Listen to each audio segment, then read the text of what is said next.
अलैकुम वरहमतुल्लाहि वबरकातुहू। उम्मीद है तमाम दोस्त अहबाब खैर व आफ़ियत से होंगे और मेरी तमाम माँ बहनें भी खैर व आफ़ियत से होंगी।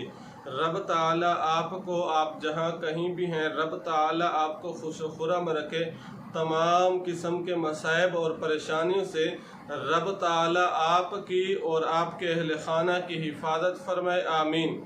आज आप हजरात की खिदमत में जो वजीफ़ा और अमल लेकर हाजिर हुआ हूँ, वो वजीफ़ा और अमल है कि वो लड़की और लड़के जिनकी शादियों में रुकावट है, इस अमल और वजीफ़ा की बरकत से वो रुकावट ख़त्म हो जाएगी। जल्द इंशाअल्लाह शादी और रिश्ता हो जाएगा।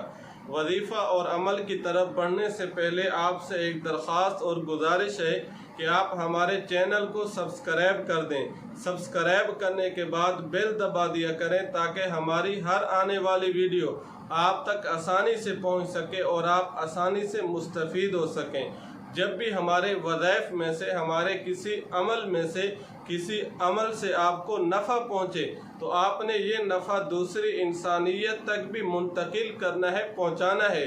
आपने दूसरे इंसानियत तक ये नफ़ा कैसे पहुँचाना है कि आप हमारी वीडियो को शेयर कर दिया करें, आप हमारी वीडियो को लाइक कर दिया करें, ताकि जिस तरह आपको ये नफ़ा पहुँचा है, आपको ये फ़ायदा पहुँचा है, इसी तरह दूसरी इंसानियत को भी फ़ायदा पहुँच सके और आप नेक अमल में हमारे साथ बराबर के शरीक हो जाएं।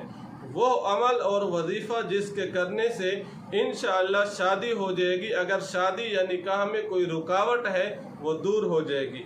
वो लड़कियां और लड़के जिनका रिश्ता नहीं होता या रिश्ता होता है मंगनी होकर टूट हो जाती है, तो वो रोज़ाना नमाज फजर के बाद 312 मरतबा, 313 मरतबा, बल्कि 313 मरतबा या ज़ल जलाली वल इकराम, या ज़ल जलाली वल इकराम पढ़ने का एहतिमाम फरमाएं। इंशाअल्लाह शादी में जितनी रुकावटें होंगी इंशाअल्लाह वो तमाम दूर हो जाएंगी।